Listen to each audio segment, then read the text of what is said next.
স্বাধীনতা যুদ্ধের পরাজিত শক্তি টার্গেট করছে বিএনপির বিরুদ্ধে। বিএনপি কোনো আন্ডারগ্রাউন্ড পার্টি না।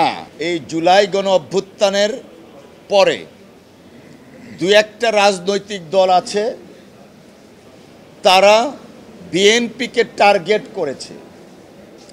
শেখ হাসিনা ওয়াজেদ যেমন তার নির্দেশে টার্গেট কিলিং হয়েছিল, ঠিক তেমনিভাবে এখন একটা বিশেষ রাজনৈতিক দল যারা স্বাধীনতার যুদ্ধে বাংলাদেশের স্বাধীনতার বিরোধিতা করেছিল, তাদের কতিপয় নেতৃবৃন্দ মনে হচ্ছে তাদের কথায় বিএনপিকে টার্গেট করছে বা টার্গেট করেছে। কালকে এক নেতা বক্তব্য দিচ্ছিলেন, আমি শুনছিলাম যে দল হিসাবে নাকি বিএনপির পতন চায়।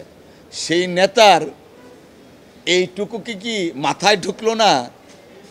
বিএনপি পতন চান উনি দল হিসাবে, সরকারের পতন হতে পারে, রাজনৈতিক দলের পতন হয় কিভাবে? তাছাড়া বিএনপি তো এইভাবে আসেনি।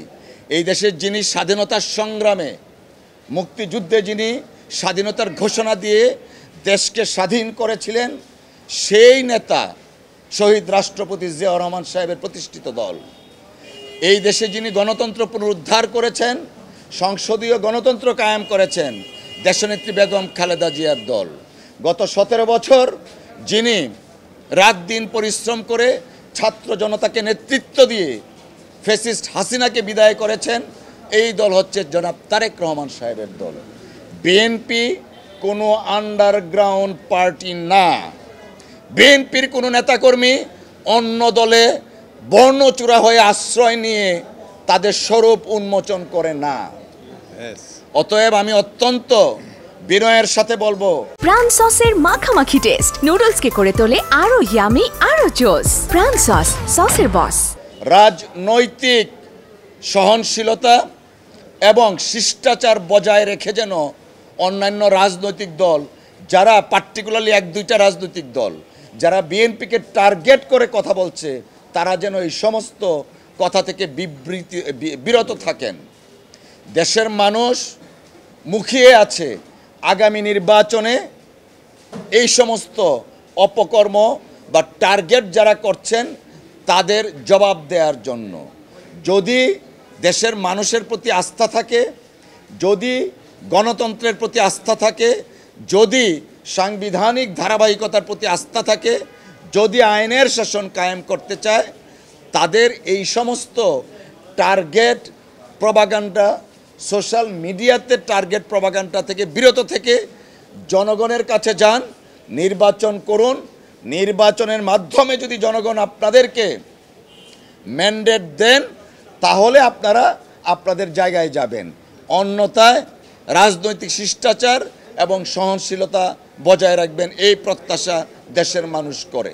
আমরা মনে করি এই বিএনপিকে যারা, যে 2-1টা রাজনৈতিক দল যাদের ইতিহাস আছে স্বৈরাচার এরশাদের বৈধতা দেওয়ার জন্য 86 নির্বাচনে গিয়েছিল, তারা আজকে টার্গেট করেছে। এই সমস্ত কাজ থেকে বিরত থাকুন। এই নতুন এবং দ্বিতীয়বার স্বাধীনতার স্বাদ জনগণকে পেতে দিন। দেখুন, সবচেয়ে আশ্চর্যের বিষয় হচ্ছে, যাকে মিডিয়াতে দেখা গেছে পাথর নিক্ষেপ করছে, সে কিন্তু এখনও অ্যারেস্ট হয়নি, এবং তার ঠিকানা কোথায়, কোত্থেকে এসছে সেটা তো জানার অধিকার আছে। সে কেন এখন পর্যন্ত অ্যারেস্ট হয়নি? বুধবারের ঘটনা শুক্রবারে সারা দেশ আলোড়িত হয়ে গেছে। যে কারণেই বললাম, 1টি বা 2টি রাজনৈতিক দলের টার্গেট হয়েছে দেশনেত্রী বিএনপি রাজনৈতিক দল হিসাবে। এই টার্গেট কিলিং যেমন শেখ হাসিনা করেছে, ঠিক তেমনই স্বাধীনতা যুদ্ধের পরাজিত শক্তি টার্গেট করছে বিএনপির বিরুদ্ধে।